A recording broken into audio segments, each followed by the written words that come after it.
Je suis arrivée pour Noël, mais maman a dit « Désolée, je pense que vous vous trompez de maison ». Abasourdie, je suis partie. Quelques minutes plus tard, mon frère a appelé. Ne sois pas fâché, mais tu sais qu'on ne pouvait pas te laisser entrer. J'ai répondu, compris. Il a oublié de raccrocher. J'ai alors entendu, il pense toujours que payer le loyer signifie qu'il est automatiquement invité. J'ai annulé le loyer, j'ai gelé leur carte. Au matin, 61 appels manqués. Plus de loyer, plus de maisons. La neige tombait, une couverture douce et magnifique sur tout ce qui m'entourait, alors que je me tenais sur le porche de mon enfance avec une tarte aux pommes maison et des cadeaux soigneusement emballés. Je venais de traverser 3 États en voiture, le cœur gonflé d'anticipation pour des retrouvailles de Noël, pour que ma propre mère m'ouvre la porte, me regarde droit dans les yeux et me dise froidement « Désolée, je pense que vous vous trompez de maison ». Puis, elle m'a claqué la porte au nez. Pouvez-vous seulement imaginer cela ? Être renvoyé de sa propre maison par sa propre mère la veille de Noël. C'est un moment qui brûle encore dans ma mémoire. Une trahison si profonde qu'elle a déchiré tout mon univers. En grandissant dans notre modeste maison à 2 étages d'une petite ville de l'Ohio, la vie n'était pas toujours un tableau de Norman Rockwell, mais nous avions certainement nos bons moments. Mes parents se sont séparés quand j'avais 15 ans, laissant ma mère, Margaret, m'élever seule avec mon jeune frère, Tyler. Papa a déménagé en Floride avec sa nouvelle petite amie, et ses cartes d'anniversaire, qui contenaient autrefois un billet craquant de $20, ont fini par n'être plus qu'un rapide message sur Facebook. Maman était une guerrière, administratrice infirmière à l'hôpital local, elle enchaînait les doubles gardes. Je revois encore l'épuisement gravé sur son visage lorsqu'elle s'effondrait sur le canapé chaque soir, encore en tenue de travail. Tyler, de 4 ans mon cadet, était toujours le charmeur, un sourire à fossettes, capable de se sortir de n'importe quelle situation par la parole. Moi, en revanche, j'étais la responsable. Je préparais le dîner quand maman travaillait tard, j'aidais Tyler pour ses devoirs et je prenais des petits boulots à temps partiel tout au long du lycée, juste pour aider à maintenir la maison à flot. Notre famille était peut-être fracturée, mais nous avons survécu parce que nous comptions les uns sur les autres. Du moins, c'est ce que je pensais. Après l'université, je suis restée quelques années à travailler dans une agence de marketing à Cincinnati, à seulement 30 minutes de chez maman. Les dîners du dimanche étaient devenus notre tradition sacrée. J'arrivais avec les courses, je cuisinais un festin pour tout le monde, puis nous nous détendions devant des films. C'étaient des moments confortables, certes, mais même alors, je ressentais souvent le poids tacite d'être la personne responsable. L'encre émotionnelle pour maman et pour Tyler. Puis, il y a 5 ans, une opportunité que je ne pouvais tout simplement pas refuser s'est présentée. Une grande agence de marketing à Chicago m'a proposé un poste avec un salaire presque doublé et un réel potentiel d'avancement tangible. La décision de déménager ne fut pas facile. J'avais 27 ans et il était temps de tracer ma propre vie. Maman a dit qu'elle me soutenait, mais j'ai vu le pincement révélateur de ses lèvres quand j'ai partagé la nouvelle. Tyler, qui avait 23 ans et vivait toujours à la maison en suivant des cours au collège communautaire, semblait sincèrement heureux pour moi. Va leur montrer de quoi les rides sont capables, m'a-t-il dit en me serrant fort dans ses bras le jour du déménagement. C'était un moment doux, auquel je me suis accrochée pendant longtemps. Ce qui avait commencé comme une aide financière occasionnelle s'est rapidement transformé en une attente régulière, presque automatique. À peine 3 mois après mon emménagement, maman a appelé, paniquée. La chaudière était tombée en panne au cœur de l'hiver, une facture de réparation de $4000 qu'il n'avait pas. J'ai transféré l'argent immédiatement. 2 mois plus tard, Tyler avait besoin d'une voiture fiable pour son nouveau travail. Encore $5000 pris sur mes économies. À la fin de ma première année à Chicago, j'avais mis en place des virements mensuels automatiques vers leurs 2 comptes pour les aider avec les dépenses. Ces virements ont continué pendant des années. $800 à maman pour l'aide à l'hypothèque et $500 à Tyler pour l'aider à démarrer dans la vie. Je n'ai jamais remis en question ce besoin permanent. Je supposais simplement qu'il me préviendrait quand les choses s'amélioreraient. Pourtant, lors des rares week-ends où je pouvais leur rendre visite, j'ai commencé à remarquer des choses. De nouveaux meubles dans le salon, des appareils de cuisine modernisés chez maman, la collection croissante d'équipements de jeux de Tyler. Ils avaient toujours une explication, des trouvailles à prix d'or, des investissements nécessaires. Pendant ce temps, notre lien émotionnel devenait de plus en plus tendu. Mes appels tombaient souvent directement sur messagerie. Les nouvelles de la famille provenaient principalement des réseaux sociaux, pas de conversation directe. Quand nous nous parlions, les conversations tournaient entièrement autour de leur vie et de leurs problèmes, avec peu ou pas d'intérêt pour ma promotion ou les défis de se construire une vie seule dans une nouvelle ville. Les fêtes sont devenues des obligations oppressantes. Il y a 2 ans, à Thanksgiving, j'ai passé 8 heures à cuisiner pendant que maman et Tyler regardaient le football, tout ça pour qu'ils se plaignent que la dinde était trop sèche. Le Noël dernier, j'avais prévu de venir, mais j'ai attrapé une terrible grippe. Leur déception semblait plus liée au cadeau que je n'apporterais pas qu'à mon absence réelle. J'ai quand même envoyé des colis et transféré de l'argent supplémentaire pour un dîner de fête spécial. Cette année, j'étais déterminée à ce que ce soit différent. J'ai refusé une retraite d'entreprise en Jamaïque, j'ai organisé la gestion de mes comptes par des collègues et j'ai passé des semaines à choisir ce que je pensais être les cadeaux parfaits.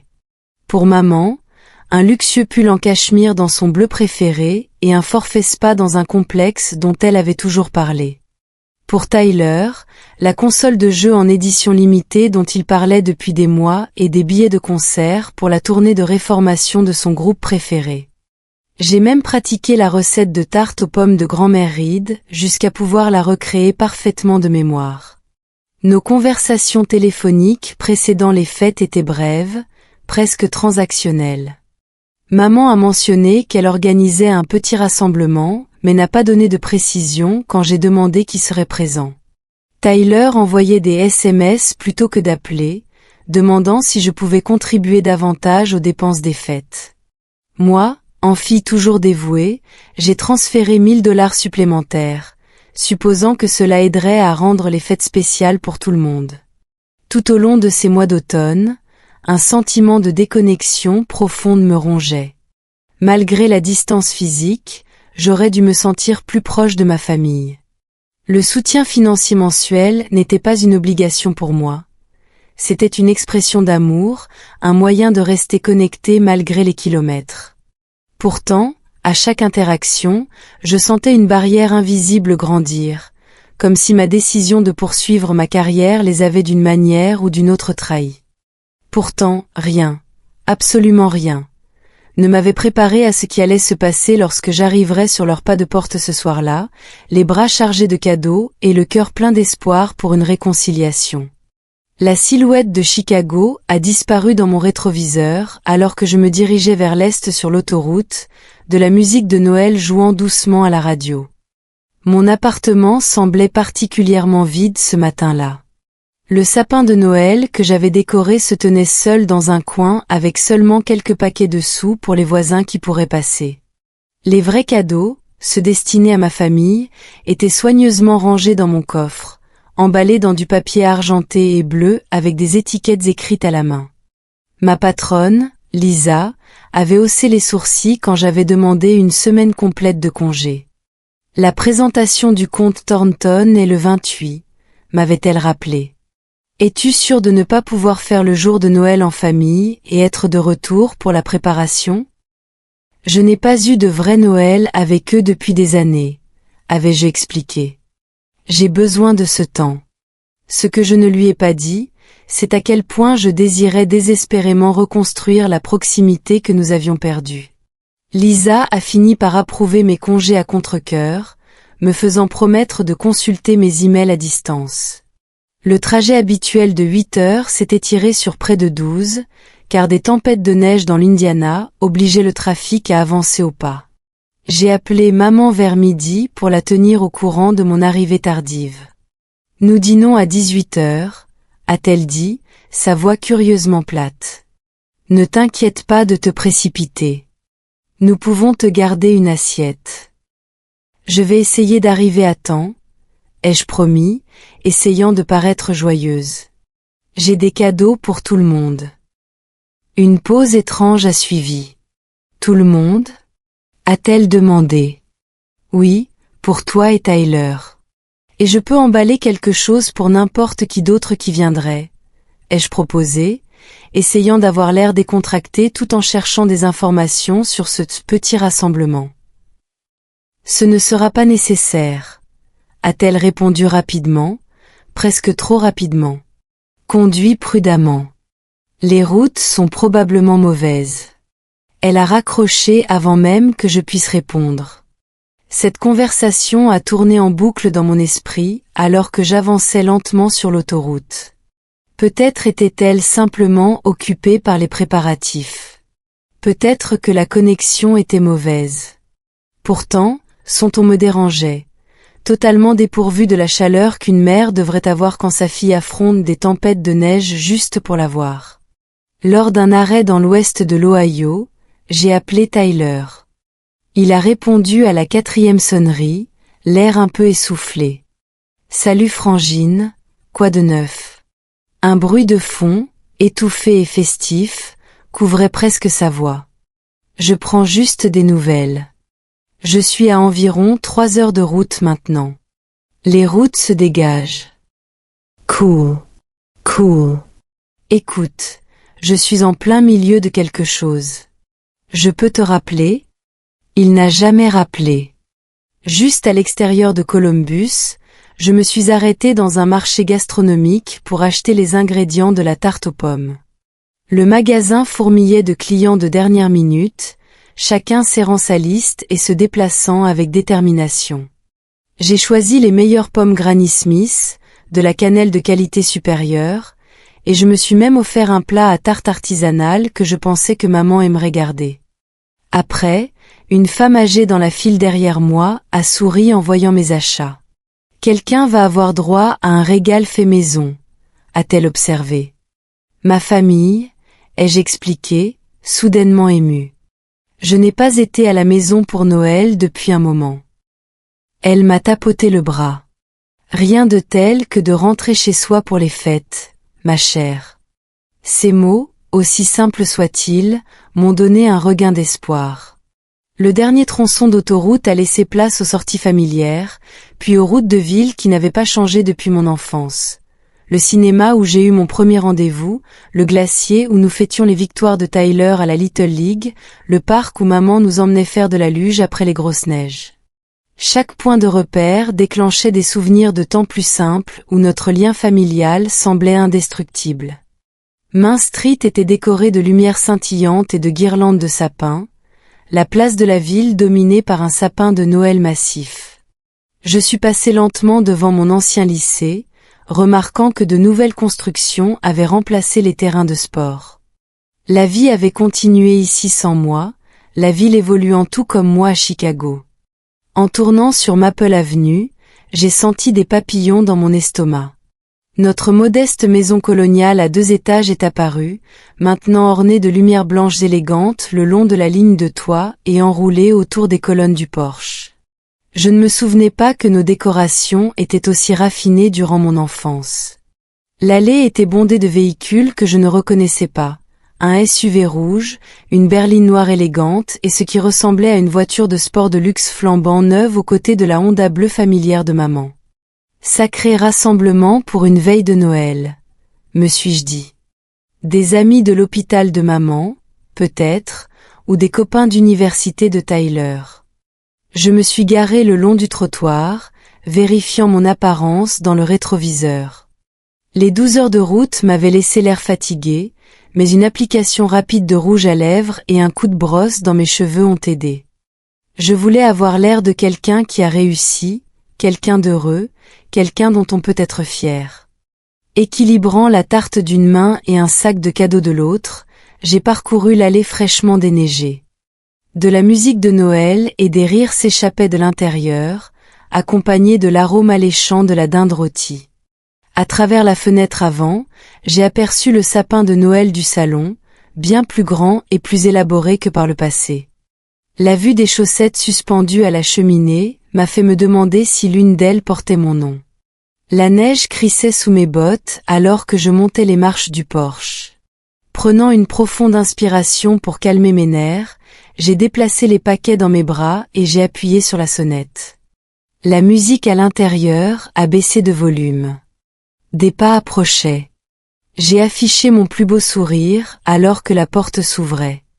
Maman se tenait sur le pas de la porte, un verre de vin rouge à la main. Ses cheveux avaient été récemment colorés et coiffés, son maquillage était appliqué avec expertise. Elle portait une robe noire élégante que je n'avais jamais vue auparavant, avec un collier scintillant qui accrochait la lumière. Pendant une fraction de seconde, une lueur de joie a traversé son visage avant d'être remplacée par quelque chose de totalement inattendu, de l'alarme. Ses yeux se sont agrandis en voyant mes bottes couvertes de neige, la tarte fumante dans mes mains et le sac de cadeaux. Derrière elle, j'ai aperçu des gens qui s'agitaient. La table de la salle à manger était dressée avec ce qui semblait être de la porcelaine fine et des verres en cristal. Ce n'était pas un petit rassemblement, c'était un dîner de fête de grande envergure.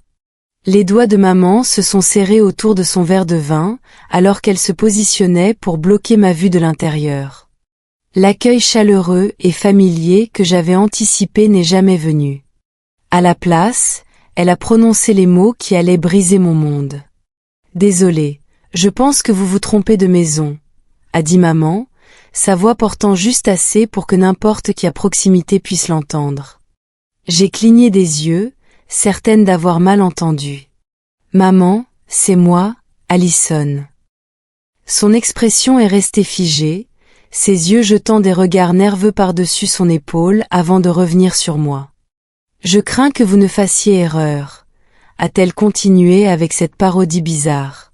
« Il n'y a pas d'Alice ici. » La tarte m'a soudain semblé lourde. Une rafale de vent froid a fait tourbillonner des flocons de neige autour de nous sur le porche, certains atterrissant sur la pâtisserie fumante. « Maman, de quoi tu parles ? J'ai conduit toute la journée pour arriver ici. Nous nous sommes parlé au téléphone plus tôt. » Ma voix tremblait alors que la confusion laissait place aux premières pointes de douleur. Elle s'est penchée légèrement en avant, baissant la voix. « Ce n'est pas le bon moment, Allison. Tu aurais dû appeler pour confirmer. »« Mais j'ai appelé. Tu savais que je venais. » Ma voix est montée d'un ton, pleine d'incrédulité. Derrière elle, une voix d'homme a crié « Margaret, qui est à la porte.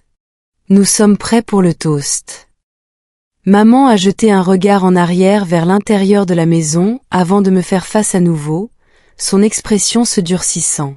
« Comme je l'ai dit, vous vous trompez de maison.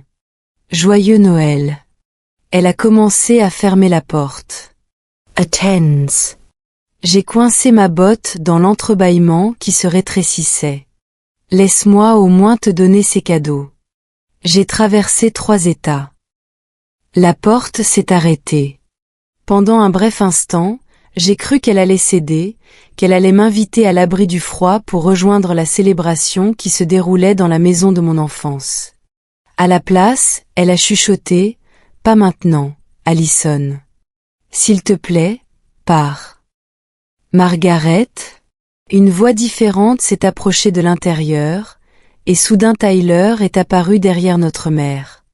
Il portait une chemise boutonnée et une cravate, l'air plus soigné que je ne l'avais jamais vu. Ses yeux ont croisé les miens, s'agrandissant de reconnaissance puis, sans aucun doute, de panique. « Ce n'est rien, » lui a dit maman, maintenant toujours son étrange simulacre. « Juste quelqu'un qui s'est trompé d'adresse. » Tyler m'a fixé, un conflit évident dans son expression. Un instant, j'ai cru qu'il allait la contredire, qu'il allait accueillir sa sœur qui lui avait fidèlement envoyé $500 chaque mois pendant des années. Au lieu de cela, il a posé une main sur l'épaule de maman. « Tout va bien ici ?» a-t-il demandé de manière pointue, évitant de s'adresser directement à moi. Très bien, a répondu maman. J'expliquais simplement la situation. De la salle à manger provenaient des sons de rire et de verres qui s'entrechoquent. Une voix de femme a crié « Tyler, ta petite amie raconte cette histoire hilarante sur votre voyage à Aspen. » Petite amie? Aspen? Avec quel argent mon frère chroniquement sans emploi s'était-il payé des vacances au ski? J'arrive tout de suite, a répondu Tyler, ne me reconnaissant toujours pas. À maman, il a murmuré, nous devrions retourner auprès de nos invités. Nos invités, sans m'inclure. Maman a hoché la tête et m'a fait face à nouveau. Tout faux semblant de ne pas me reconnaître avait apparemment été abandonné, maintenant que Tyler l'avait rejointe. Tu dois partir, Allison. C'est embarrassant pour tout le monde. Embarrassant? Ai-je répété, le mot me frappant comme un coup physique. Je suis de la famille. En quoi est-ce embarrassant? Nous avons des gens importants ici ce soir, a-t-elle sifflé. Les parents de la petite amie de Tyler, mes nouveaux amis du country club. Country club? Avec un salaire d'administratrice infirmière? Nous pourrons discuter demain, a-t-elle continué. Ce n'est pas le bon moment pour ta visite impromptue. Mes bras commençaient à trembler sous le poids de la tarte et des cadeaux. Alors, quand exactement serait le bon moment pour voir ma propre famille à Noël? Tyler s'est agité, mal à l'aise, mais est resté silencieux. À l'intérieur, un chœur de voix a commencé un compte à rebours pour quelque chose. 10, 9, 8. Pars, Allison, s'il te plaît. La voix de maman ne contenait aucune chaleur, aucune excuse, seulement de l'irritation face au dérangement que j'étais devenu. 7, 6, 5. Les voix continuaient. Tyler m'a enfin parlé directement, sa voix à peine audible. Tu aurais dû appeler avant, Frangine. 4, 3. Maman a profité de mon silence stupéfait pour repousser mon pied du seuil. Joyeux Noël, a-t-elle dit mécaniquement, puis elle a fermé fermement la porte au nez. 2, 1. De l'intérieur sont venus des cris de joie et des applaudissements, la fête se poursuivant sans interruption, comme si la fille de la maison n'avait pas été renvoyée comme une étrangère. Je suis resté immobile sur le porche, la neige s'accumulant sur mes cheveux et mes épaules. La chaleur de la tarte s'infiltrait à travers mes gants, un rappel cruel de la scène familiale chaleureuse que j'avais imaginé partager. Derrière la porte, le volume de la musique a de nouveau augmenté. Par la fenêtre, des ombres bougeaient dans ce qui semblait être une danse. Mes doigts ont desserré leur prise. La tarte a glissé de mes mains, atterrissant avec un bruit sourd dans la neige à mes pieds. Le plat artisanal s'est brisé, se remplissant de poudre blanche alors que de la vapeur s'échappait du dessert ruiné. Le sac de cadeaux a suivi, s'écroulant sur le porche. Un paquet s'est ouvert, révélant le coin du pull en cachemire bleu que j'avais choisi si soigneusement pour ma mère. Les larmes ont brouillé ma vue alors que je trébuchais en redescendant les marches. Les lumières de Noël qui semblaient si accueillantes quelques minutes plus tôt ressemblaient maintenant à une décoration cruelle sur une façade. Cette maison, autrefois la mienne, appartenait désormais à des étrangers portant les visages de ma mère et de mon frère. Dans ma voiture, je suis restée assise, les doigts engourdis serrant le volant, totalement incapable de réaliser ce qui venait de se passer. À travers le pare-brise, j'ai regardé la scène de fête continuer à l'intérieur de la maison. Des silhouettes passant devant les fenêtres, des éclats de rire occasionnels s'échappant quand quelqu'un ouvrait la porte d'entrée pour admettre des arrivants tardifs ou accueillait des invités partant avec des embrassades. Personne n'a récupéré les paquets tombés sur le porche. Peut-être pensait-il que le vent avait renversé une décoration. Le premier sanglot m'a prise par surprise, jaillissant de ma poitrine avec une telle force que je me suis pliée sur le volant. Puis un autre a suivi, et un autre, jusqu'à ce que je sois à bout de souffle entre des cris violents qui embuaient les vitres de la voiture et étouffaient la dernière chanson de Noël qui passait doucement à la radio. Pendant 32 ans, j'avais été Allison Reed, fille de Margaret, sœur de Tyler. En un instant, cette identité avait été arrachée sur le porche de la maison même où elle avait été forgée. Je n'étais plus de la famille. J'étais un embarras, un inconvénient, une étrangère. Alors que les larmes s'apaisaient en souffles saccadés, j'ai cherché mon téléphone, sans savoir qui je pourrais bien appeler dans ce moment de désolation absolue. Avant que je ne puisse décider, l'écran s'est éclairé avec un appel entrant. Le nom de Tyler a clignoté sur l'affichage. Les doigts tremblants, j'ai accepté l'appel, pressant le téléphone contre mon oreille sans parler. Que pouvais-je bien dire? Ali? La voix de Tyler est arrivée, feutrée et pressée. Tu es toujours dehors? Je me suis raclé la gorge, forçant ma voix à être ferme. Je suis dans ma voiture. Écoute, je suis désolée pour ce qui s'est passé. Je ne savais pas que tu venais vraiment aujourd'hui. Maman avait dit que tu avais annulé. Annulé? Le mot est sorti comme un croassement. Je lui ai parlé plus tôt aujourd'hui. Je lui ai dit que j'étais en route. Eh bien, elle a dit à tout le monde que tu ne pouvais pas venir. Elle prépare ce dîner depuis des semaines. Des contacts importants pour son nouveau projet commercial. Nouveau projet commercial? Ma mère était administratrice d'hôpital depuis 20 ans. Quel projet commercial? Ai-je demandé. Le spa de luxe qu'elle ouvre avec son nouvel associé, Richard. C'est lui qui investit. Il est là ce soir. Rien de tout cela n'avait de sens. Maman n'avait jamais mentionné de Richard ni de spa. Tyler, j'envoie l'argent de l'hypothèque chaque mois. Est-ce que maman travaille encore à l'hôpital? Une pause. Plus depuis l'année dernière. Écoute. Ce n'est pas le moment de parler de tout ça. Je voulais juste te dire de ne pas être fâché pour ce soir. Tu sais comment maman est avec son statut social ces derniers temps. Te voir arriver à l'improviste l'a juste déstabilisée. À l'improviste? Ma voix a monté. Je prépare cette visite de Noël depuis des mois. J'ai envoyé de l'argent supplémentaire spécifiquement pour le dîner de fête. Une autre pause, plus longue cette fois. Quand Tyler a repris la parole, son ton était devenu apaisant, la voix qu'il utilisait quand il essayait de se sortir d'un problème par le charme. N'en fais pas toute une histoire, Ali.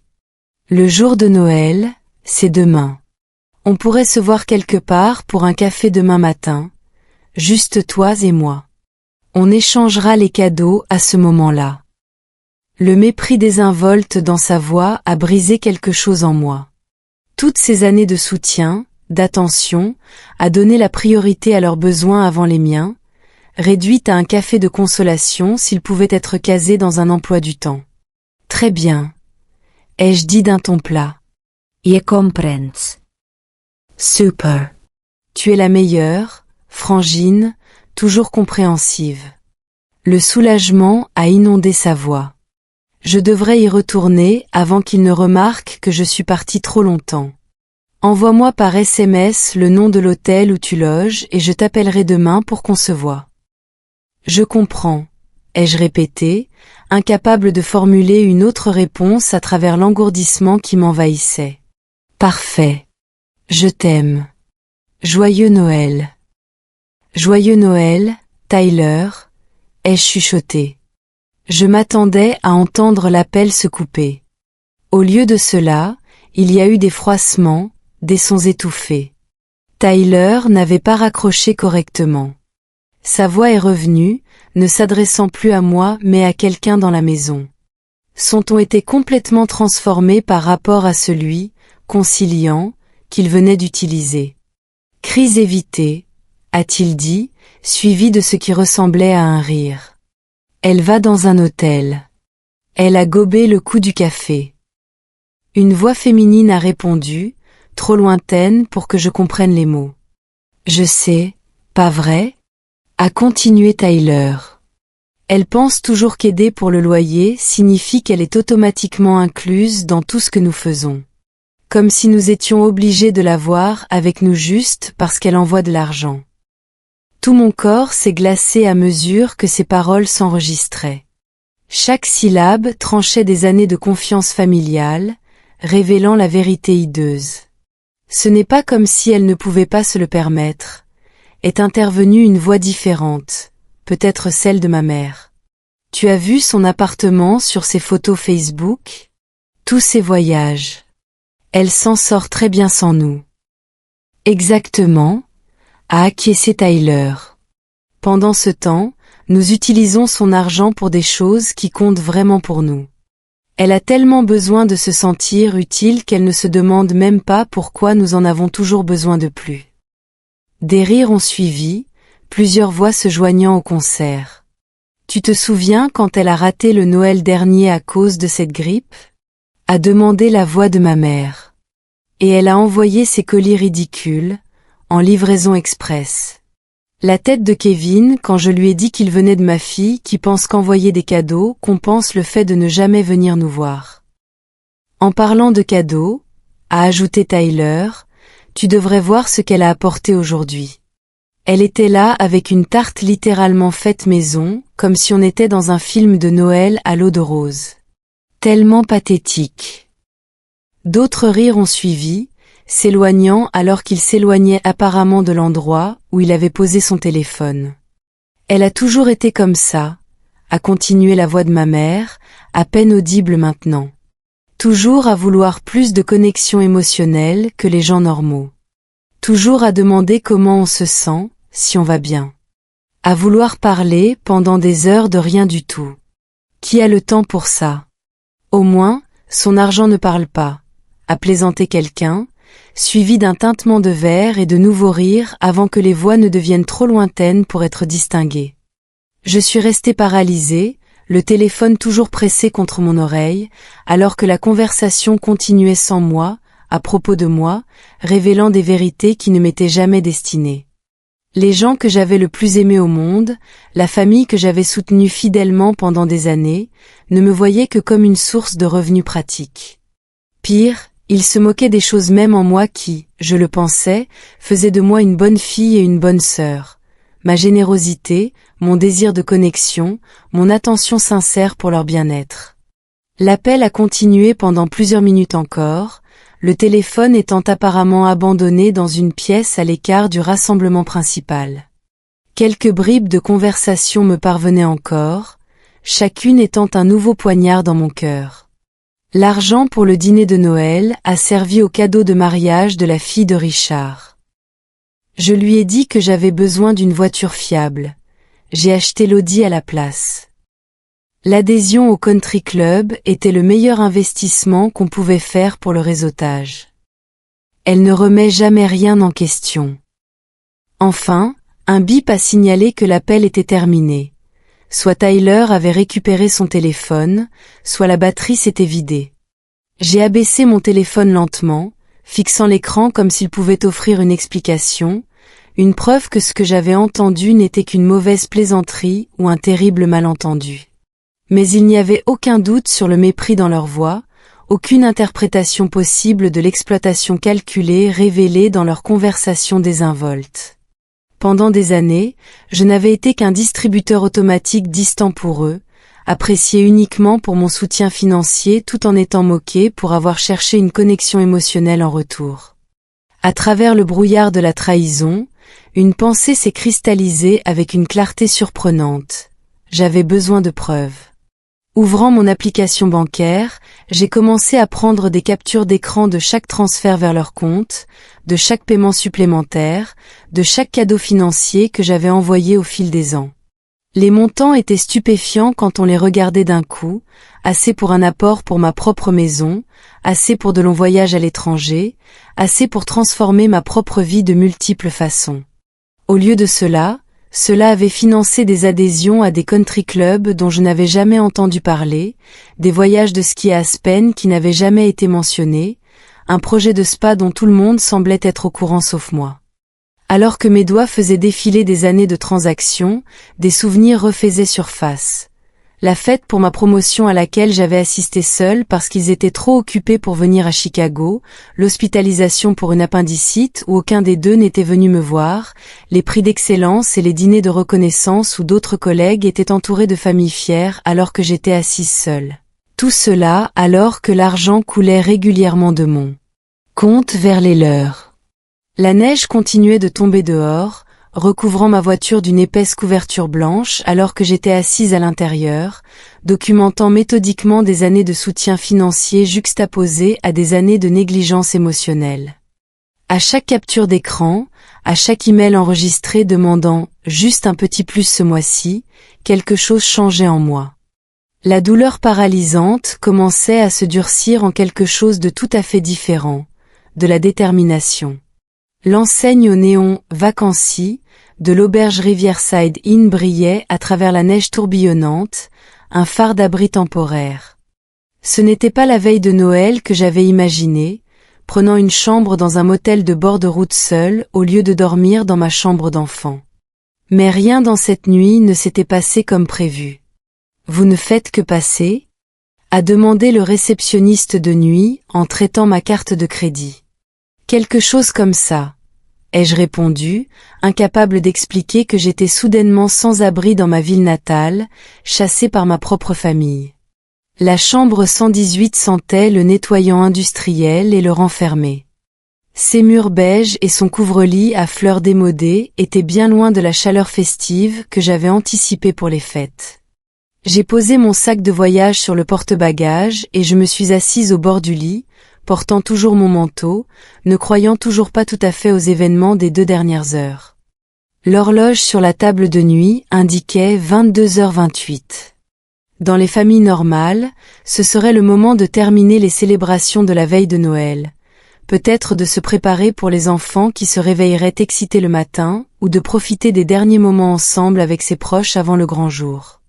Dans ma famille, si je pouvais encore les appeler ainsi, la fête chez ma mère battait probablement encore son plein, mon existence déjà oubliée, ou pire, servit comme une anecdote amusante pour leurs invités prestigieux. Dormir était impossible. Mon esprit rejouait le rejet à la porte suivie de la conversation téléphonique dévastatrice, analysant chaque mot pour y trouver la moindre trace d'affection ou de regret. Il n'y en avait aucune. Seulement du calcul, de la moquerie et une cruauté désinvolte. Ouvrant mon ordinateur portable, je me suis connecté au Wi-Fi instable du motel et j'ai accédé à mes emails. Si les preuves verbales que j'avais surprises ne suffisaient pas, il y aurait sûrement une confirmation écrite de leur tromperie. J'ai commencé par Tyler, cherchant son nom dans ma boîte de réception. Les résultats étaient édifiants. Faire défiler des années de communication révélait un schéma si évident que je me demandais comment j'avais pu passer à côté. Chaque contact initié par Tyler suivait un cycle prévisible. Une prise de nouvelles décontractée, une mise à jour sur une opportunité prometteuse, une mention subtile ou directe de difficultés financières, une demande d'aide, une gratitude excessive à la réception, puis le silence jusqu'au prochain besoin. 10 minutes après le début de ma recherche, j'ai trouvé quelque chose de plus accablant encore. Un email que Tyler m'avait transféré par accident il y a 2 ans, apparemment destiné à notre mère. Elle a accepté les $1000 de plus pour les réparations de la voiture. Ça devrait couvrir le reste de l'apport pour le bateau. Mentionne peut-être quelque chose sur la transmission le mois prochain, si on a besoin de couvrir aussi les frais de gardiennage pour l'été. Je me souvenais avoir envoyé ces $1000. Je me souvenais du soulagement dans la voix de Tyler quand il m'avait appelé pour me remercier, disant que les réparations signifiaient qu'il pouvait garder son emploi puisqu'il ne raterait plus ses gardes à cause de transports peu fiables. Je m'étais senti bien de l'aider, fière, même. Pendant ce temps, il se moquait de ma crédulité tout en dépensant mon argent durement gagné pour des articles de luxe. Les emails de ma mère suivaient des schémas similaires, bien que plus subtils.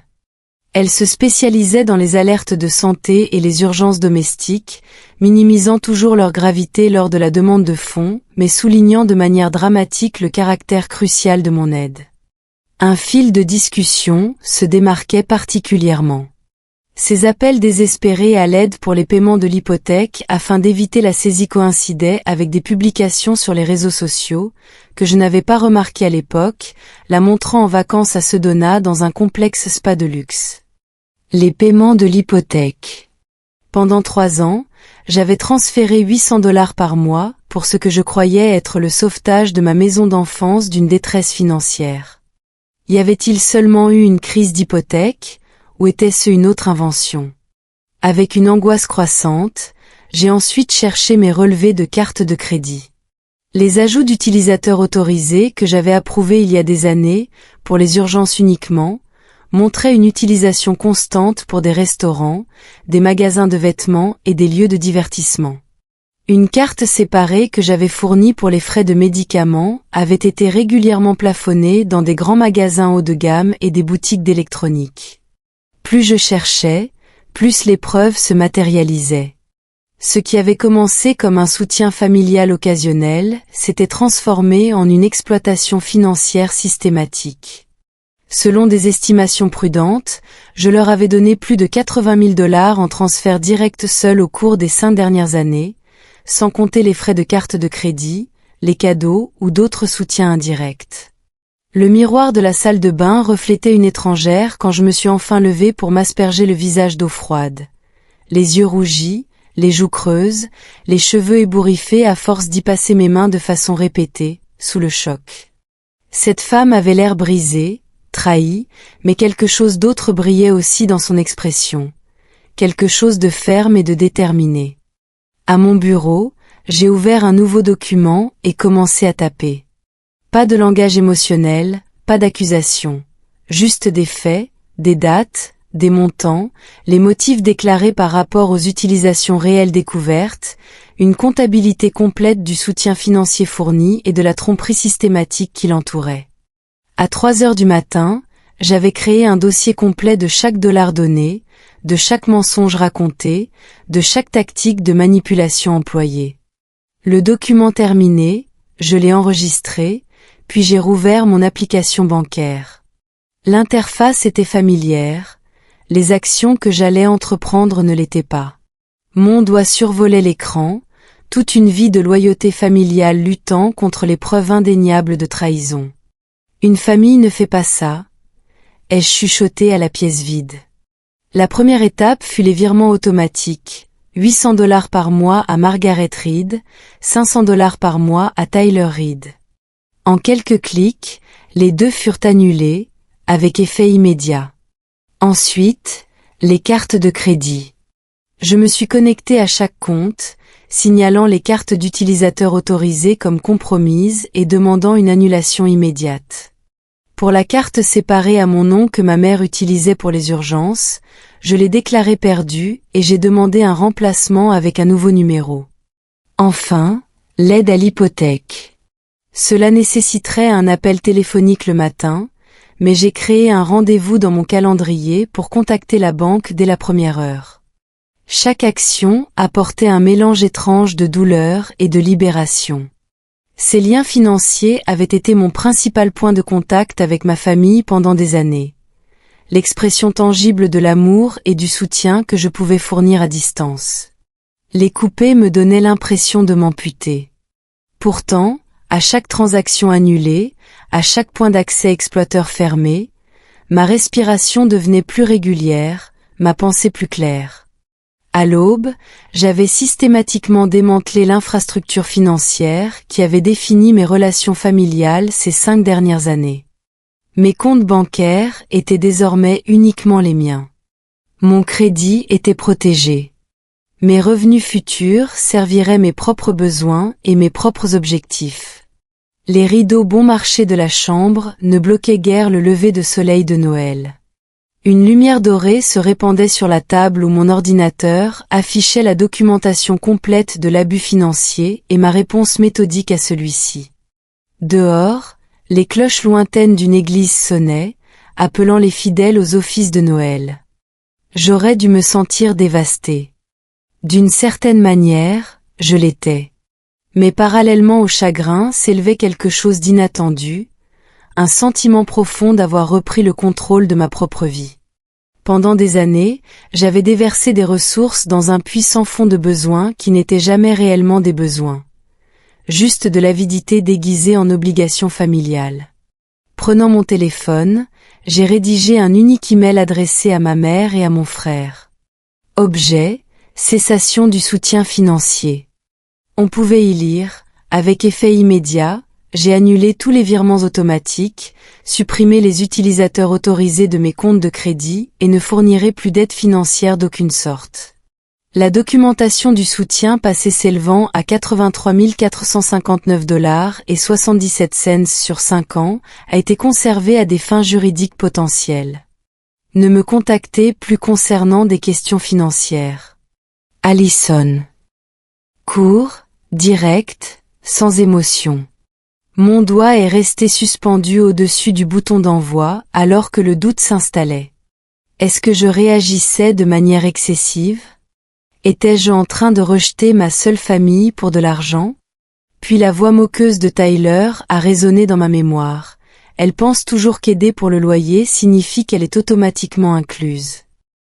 Le ton méprisant de ma mère, toujours à vouloir plus de connexion émotionnelle que les gens normaux.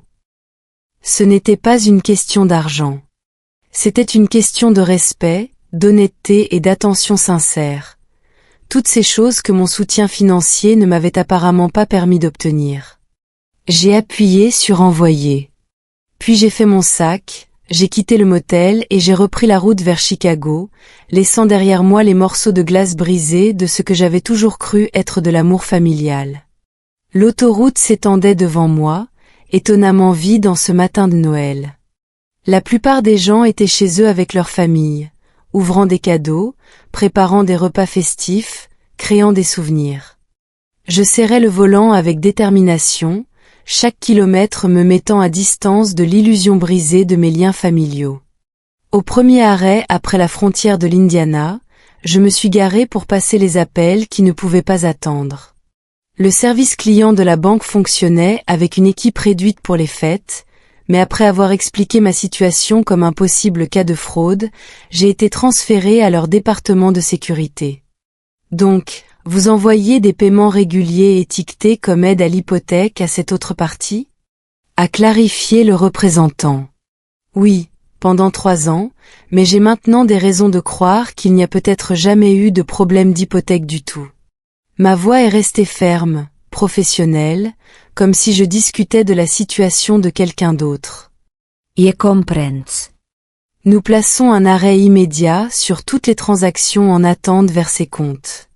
Notre département des fraudes vous contactera après les fêtes pour discuter des options de recours possibles pour les transactions basées sur de fausses déclarations.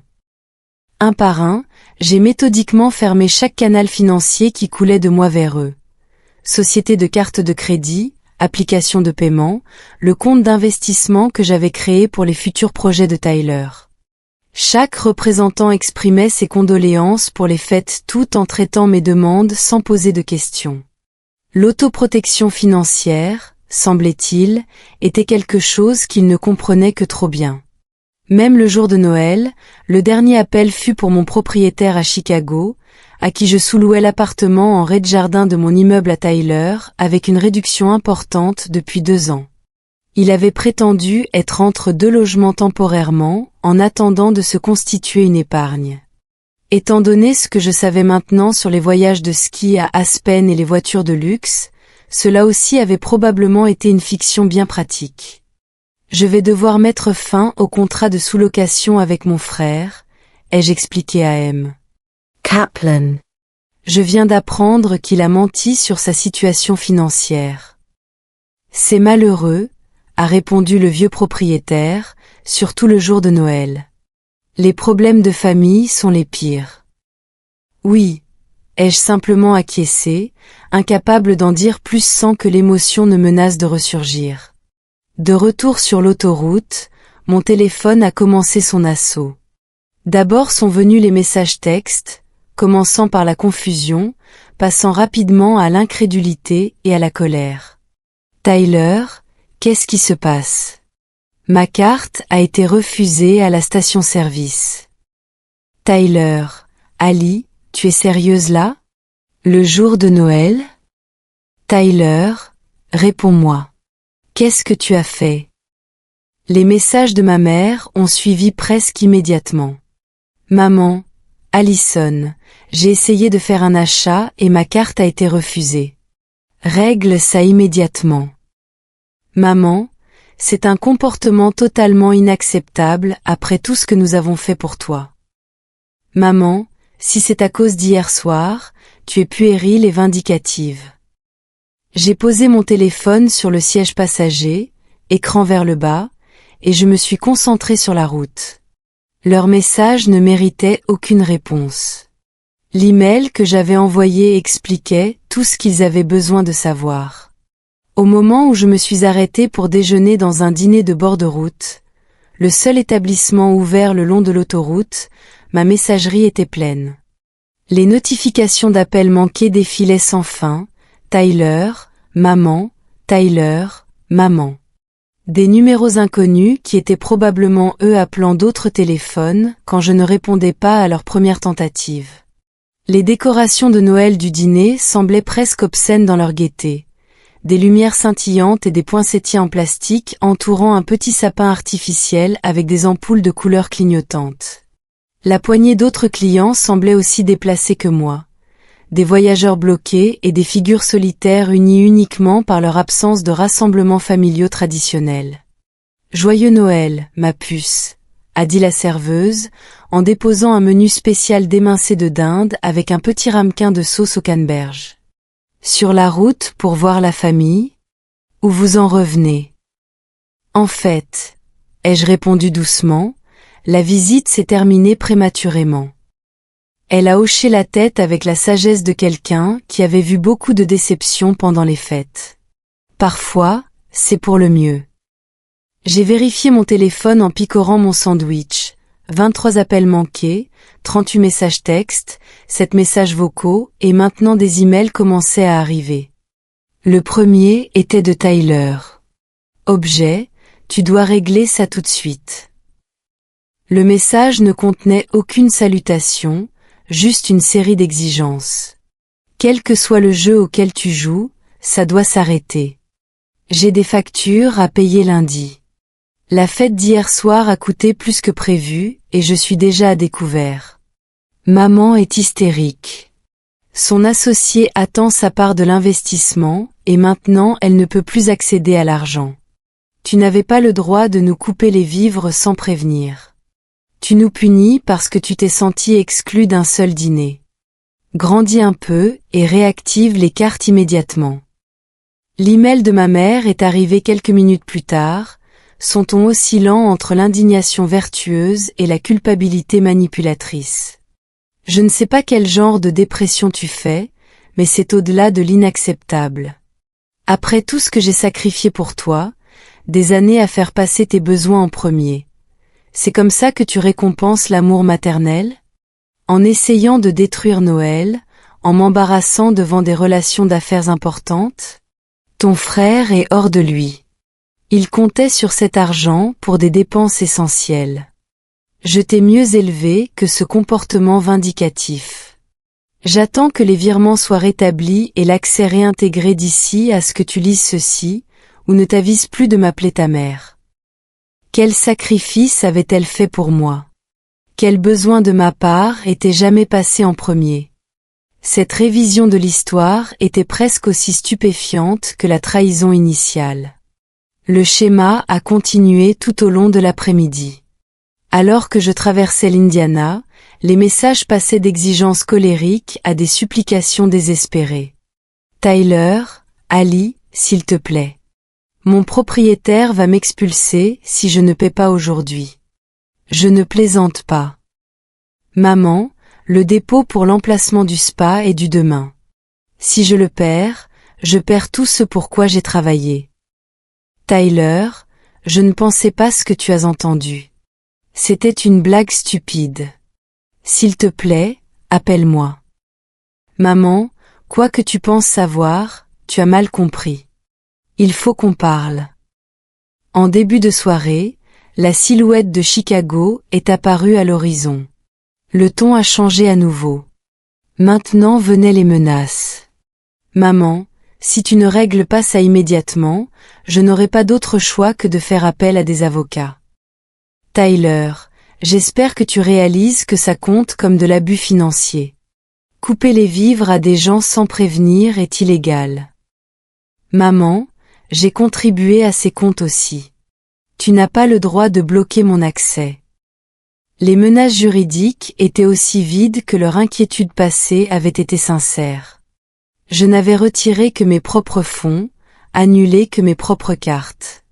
Leur tentative d'intimidation ne faisait que confirmer la justesse de mes actions. Je me suis garé sur le parking de mon immeuble.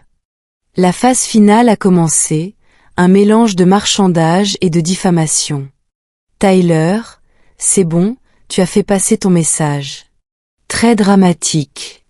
Maintenant, réactive les cartes et on pourra discuter d'un plan de soutien raisonnable pour la suite. Maman, j'ai toujours su que tu avais des problèmes émotionnels. Ce comportement erratique le prouve. Laisse-moi t'aider à obtenir la thérapie dont tu as manifestement besoin. Tyler, ne raconte ce désaccord familial à personne. Tu vas juste t'afficher. Au moment où j'ai déverrouillé la porte de mon appartement, accueilli uniquement par le sapin de Noël silencieux et l'air rassis d'un foyer resté inoccupé pendant des jours, j'avais 61 appels manqués. Le dernier message vocal laissé par ma mère capturait l'essence de toute notre relation. Allison, c'est ta mère. Je ne sais pas quel genre de message tu essaies de faire passer avec ce caprice financier, mais ça s'arrête maintenant. Nous avons toujours été là pour toi, nous avons toujours soutenu tes choix, même quand tu as abandonné ta famille pour emménager à Chicago. Tout ce que nous avons demandé en retour, c'est une aide financière minimale pendant les périodes difficiles. Si tu t'es convaincu d'une manière ou d'une autre que nous avons profité de toi, c'est ton propre manque de confiance qui parle. Rappelle-moi immédiatement pour que nous puissions résoudre ce malentendu. Et Allison, ton frère et moi attendons une compensation pour la détresse émotionnelle que tu as causée aujourd'hui. C'était censé être un Noël spécial. J'ai supprimé le message ainsi que tous les autres sans répondre. J'ai mis mon téléphone en mode « ne pas déranger », je l'ai mis à charger et je suis allée à la cuisine pour me faire un thé. L'appartement semblait différent. Pas plus vide comme je l'avais craint, mais plus propre, comme si une infection qui couvait depuis longtemps avait enfin été drainée. Douloureux sur le coup, mais nécessaire à la guérison. Sur mon réfrigérateur, un aimant Save the Date, pour le mariage d'un collègue au printemps, a attiré mon attention. 6 mois auparavant, j'aurais automatiquement supposé que j'y assisterais seule comme à la plupart des événements. Maintenant, je me demandais si je n'inviterais pas quelqu'un, pour créer de nouveaux liens, me construire une famille de cœur pour remplacer celle, biologique, qui s'était avérée si creuse. Au matin, mon téléphone affichait 61 appels manqués. Je les ai tous laissés sans réponse alors que le premier jour de ma nouvelle vie commençait. Janvier est arrivé avec des vents cinglants et de la neige abondante, reflétant le paysage glacé de mon état émotionnel. Les fêtes sont passées dans un flou de solitude et de paperasse. Rapports de fraude déposés auprès des agences de crédit, dossiers financiers organisés pour une éventuelle action en justice, nouveaux comptes créés avec une sécurité renforcée.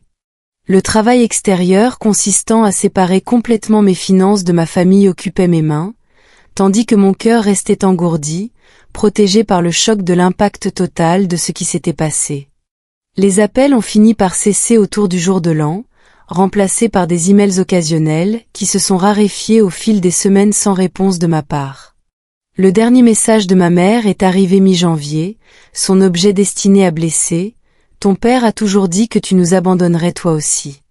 Je l'ai supprimé sans le lire. Sur l'insistance de Lisa, j'ai pris rendez-vous avec un thérapeute. Quelque chose est différent chez toi, avait observé ma patronne après la présentation Thornton, que j'avais menée sans faute malgré mon tourment intérieur. Quoi qu'il se soit passé à Noël, ça t'a changé. Le bureau du docteur Corr est devenu un sanctuaire où je pouvais enfin verbaliser l'ampleur de la trahison sans peur du jugement.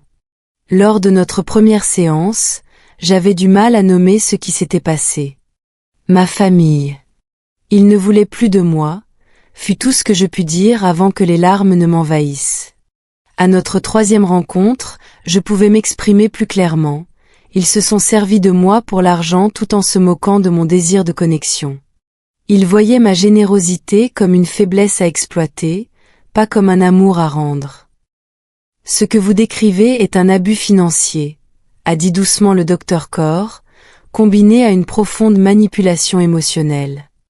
Votre deuil est tout à fait approprié. Deuil. Ce mot a déverrouillé quelque chose. Je n'étais pas seulement en colère ou blessée, je faisais le deuil de relations auxquelles j'avais cru toute ma vie. La mère que je pensais aimante n'avait jamais existé. Le frère que j'avais protégé et soutenu jouait un rôle. La famille pour laquelle je m'étais sacrifiée était une fiction que j'avais créée et entretenue par un aveuglement volontaire. Février a apporté de petites victoires. J'ai ouvert un compte d'épargne séparé, redirigeant les fonds précédemment envoyés à ma famille vers mon propre avenir. À la fin du mois, j'avais accumulé assez pour une escapade d'un week-end, ma première dépense vraiment égoïste depuis des années. 2 jours dans un chalet au bord d'un lac avec des romans, des sentiers de randonnée et une solitude absolue m'ont donné l'espace nécessaire pour respirer, pour imaginer une vie définie par mes propres choix plutôt que par les besoins des autres. L'identité est le prochain défi, a suggéré le docteur Corr à mon retour. Qui est Alison Reed quand elle n'est plus principalement une fille ou une sœur? Quand elle n'est plus définie par le soin des autres ou le soutien financier? C'est ce que vous allez découvrir maintenant. La question m'a hantée durant le dégel de mars. Sans les obligations familiales qui drainaient mon énergie et mes ressources, un espace inattendu s'est ouvert dans ma vie. J'ai accepté des invitations à dîner de collègues que j'étais auparavant trop occupée à connaître. J'ai rejoint un cours de photographie le week-end, ravivant un intérêt abandonné il y a des années quand les urgences familiales interrompaient systématiquement mes loisirs. Un soir, au début du printemps, ma voisine du dessous, Clara, m'a invitée pour un café, une veuve âgée dont les enfants vivaient à l'étranger. Elle m'avait toujours salué chaleureusement au passage, mais nous n'étions jamais allés au-delà des banalités polies. J'ai remarqué que vous avez arrêté de vous précipiter hors de la ville pendant les vacances, a-t-elle observé, servant un gâteau au citron fait maison avec un café serré. Des problèmes de famille? Quelque chose dans sa gentillesse directe a brisé mes dérobades habituelles. Je lui ai raconté que ma famille m'utilisait pour l'argent tout en m'excluant activement de leur vie. Au lieu de la sympathie gênée à laquelle je m'attendais, Clara a hoché la tête tout naturellement. Mon fils en Australie a fait quelque chose de similaire. Il m'a convaincu de vendre ma résidence d'été pour financer son entreprise, qui s'est avérée être un yacht. Sa franchise m'a arraché un rire. Qu'est-ce que vous avez fait? Je lui ai coupé les vivres complètement pendant 2 ans. Quand il est enfin revenu s'excuser, j'avais des conditions. Une réelle responsabilité, un contact régulier qui ne soit pas axé sur l'argent. Elle a versé plus de café. Je ne dis pas que c'est votre chemin, remarquez. Certaines relations ne peuvent pas et ne doivent pas être sauvées. Cette conversation a marqué un tournant. Clara m'a présenté à son groupe de cartes hebdomadaires pour femmes, et 2 hommes de 60 et 70 ans, qui m'ont accueilli sans poser de questions. Ils m'ont appris la canasta, ont partagé des histoires sur leurs propres complications familiales et n'ont jamais fouillé quand les sujets devenaient inconfortables. Avec eux, j'ai fait l'expérience de la communauté sans obligation, de l'affection sans exploitation. À l'été, ma vie professionnelle a fleuri parallèlement à ces nouvelles connexions personnelles. L'énergie précédemment consommée par les drames familiaux alimentait maintenant des projets créatifs. Au travail, Lisa m'a promu pour diriger le nouveau compte le plus prestigieux de notre agence. Mes économies augmentaient régulièrement. J'ai commencé à me renseigner sur les programmes d'accession à la propriété, imaginant des racines que j'aurais moi-même choisies. Quand l'ascenseur de l'immeuble de Clara est tombé en panne en juillet, j'ai naturellement aidé à organiser un planning de voisins pour l'aider avec les courses et les corvées. Ma contribution a évolué en dîner du dimanche dans son appartement, les compétences culinaires autrefois utilisées pour nourrir ma famille ingrate servant désormais à construire des amitiés sincères. D'autres voisins se joignaient occasionnellement à nous, créant une famille de cœurs improvisés qui s'agrandissait à chaque rassemblement. Vous êtes doués pour créer des liens, a observé Clara un soir alors que nous faisions la vaisselle ensemble. Ce n'était jamais le problème. Le problème, c'était que les gens avec qui vous étiez liés n'en valaient pas la peine. À l'approche de Thanksgiving, l'anxiété que j'anticipais par rapport aux fêtes m'a semblé étonnamment lointaine. Quand Clara m'a demandé quels étaient mes projets, je n'ai hésité que brièvement avant de suggérer que nous organisions le dîner ensemble pour notre cercle d'amis grandissant. Le repas que nous avons créé ne ressemblait en rien aux rassemblements familiaux traditionnels de mon passé. Pas de tension, pas d'échanges calculés, pas de compte à rendre. Juste une appréciation sincère et le silence confortable de personnes qui apprécient la compagnie les unes des autres. Noël occupait une place plus importante dans mon paysage émotionnel. Le docteur Corr m'a suggéré de l'affronter directement, plutôt que de prétendre que l'anniversaire de ma rupture familiale n'avait pas d'importance. À quoi ressemblerait un Noël de guérison pour vous ? A-t-elle demandé lors de notre séance de début décembre. La réponse est venue avec une clarté inattendue. Plutôt que de chercher des expériences familiales de remplacement, je voulais transformer entièrement le sens de la fête. Je me suis inscrite comme bénévole dans un centre communautaire servant le dîner de Noël à des personnes âgées isolées et des familles en difficulté. Le directeur du centre a mentionné qu'il manquait de cadeaux pour plusieurs personnes âgées sur leur liste. Je pourrais aider pour ça, ai-je proposé, pensant à la satisfaction que j'éprouvais autrefois à choisir des cadeaux parfaits pour des gens qui se moquaient secrètement de mes efforts. Faire des courses pour des inconnus qui apprécieraient sincèrement l'intention derrière chaque cadeau m'a apporté une joie inattendue. J'ai pris soin d'apprendre l'histoire des personnes âgées auprès du personnel du centre, sélectionnant des articles qui reconnaissaient leur individualité plutôt que seulement leurs besoins. Un disque de jazz vintage pour M. Washington, qui avait joué du saxophone dans des clubs de Chicago dans sa jeunesse. Une écharpe en cachemire dans sa nuance de violet préférée pour Madame Diaz, qui avait enseigné l'art avant que l'arthrite n'ait raison de sa dextérité.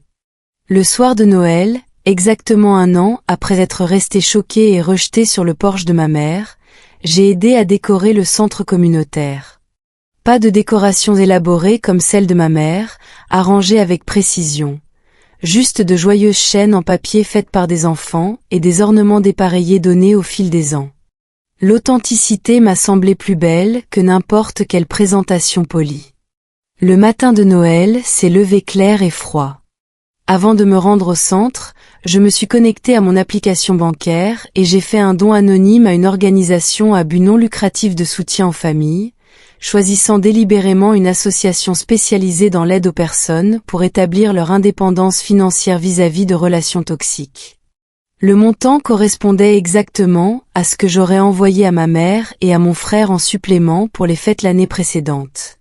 Le centre communautaire bourdonnait d'activités quand je suis arrivée.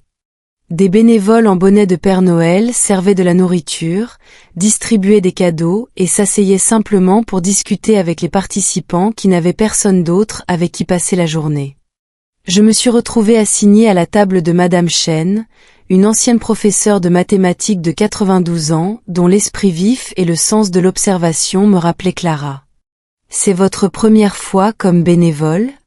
a-t-elle demandé entre 2 bouchées de dinde. « Oui. » ai-je répondu. « Premier Noël depuis que j'ai perdu ma famille. » Elle m'a étudié avec un regard perçant. « Perdus dans le sens où ils sont morts, ou perdus parce que vous avez découvert qu'ils ne valaient pas la peine d'être gardés. Le second cas, ai-je admis, surprise par ma propre franchise. Elle a hoché la tête. Je suis passée par là. Mariée 47 ans à un homme qui avait une seconde famille à Détroit. Je l'ai découvert quand il est mort et qu'ils se sont pointés à l'enterrement. Elle m'a tapoté la main. Vous survivrez. Il se pourrait même que vous aimiez la personne que vous deviendrez après. En avril, presque 16 mois après ce rejet dévastateur de Noël, je marchais dans le centre-ville de Chicago quand j'ai aperçu un visage familier, Tyler. Il se tenait devant une vitrine, l'air pluvieux, d'une certaine manière moins soigné que la dernière fois que je l'avais vu.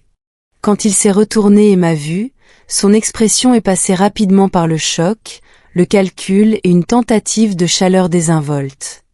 Ali, waouh, quelles étaient les chances. Il a fait un pas vers moi, les bras tendus comme pour m'embrasser.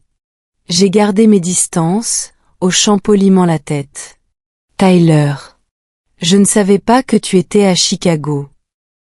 Juste pour une conférence. Ses yeux m'évaluaient, remarquant sans doute ma nouvelle coupe de cheveux, mon manteau sur mesure, et l'aura générale de bien-être qu'on me disait dégager désormais. Tu as l'air en forme. Vraiment. Merci. Je vais bien. La simple vérité de cette affirmation m'a surprise moi-même. Un silence gêné a suivi. Il a piétiné, manifestement mal à l'aise face à mon absence de questions sur sa vie ou sur ma mère. Écoute, a-t-il fini par dire, à propos de ce qui s'est passé. C'est du passé. Les jeux interrompus calmement.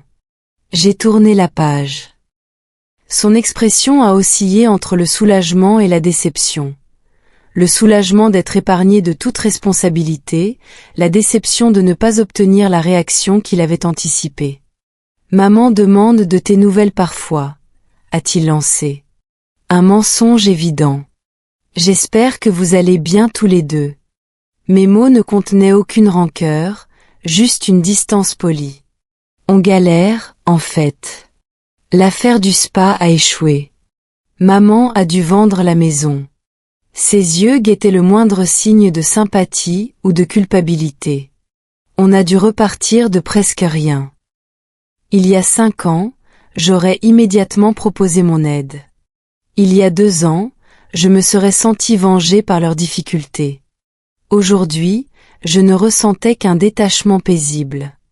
La vie apporte des défis à tout le monde, ai-je simplement répondu. Je dois y aller. J'ai un dîner de prévu.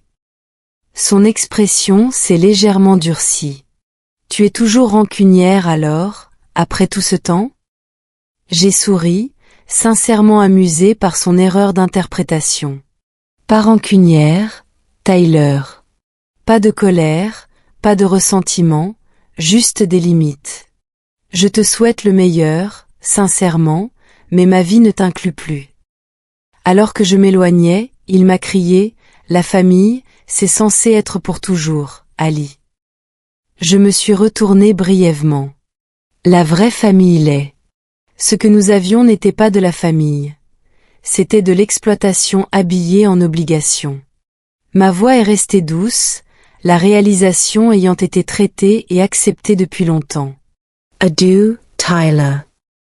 Ce soir-là, j'ai partagé cette rencontre avec mes compagnons de dîner. Clara, 2 voisins de notre groupe du dimanche et des collègues de travail devenus de véritables amis. Leur réponse de soutien ne contenait aucune pression, aucune attente, aucune demande implicite, juste une attention authentique. Alors que les assiettes étaient desservies et que le dessert arrivait, j'ai regardé autour de la table ces gens qui n'étaient entrés dans ma vie qu'après avoir déblayé les débris des faux liens familiaux. Aucun d'entre eux n'était parfait. Tous avaient des défauts et des complications.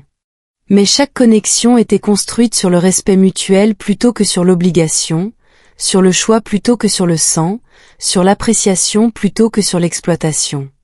Tout va bien? A demandé Clara, remarquant mon introspection momentanée. Mieux que bien, ai-je répondu honnêtement. Je pensais juste à la façon dont, parfois, perdre ce que l'on pensait essentiel ouvre la porte pour trouver ce qu'il est réellement. Avez-vous déjà vécu un moment où vous avez réalisé que quelqu'un en qui vous aviez confiance vous utilisait? Quelles limites avez-vous créées par la suite? Partagez votre histoire dans les commentaires ci-dessous, car parfois, s'éloigner est la plus forte forme d'amour de soi. Rappelez-vous, la famille se définit par l'amour et le respect, pas par l'ADN ou l'obligation.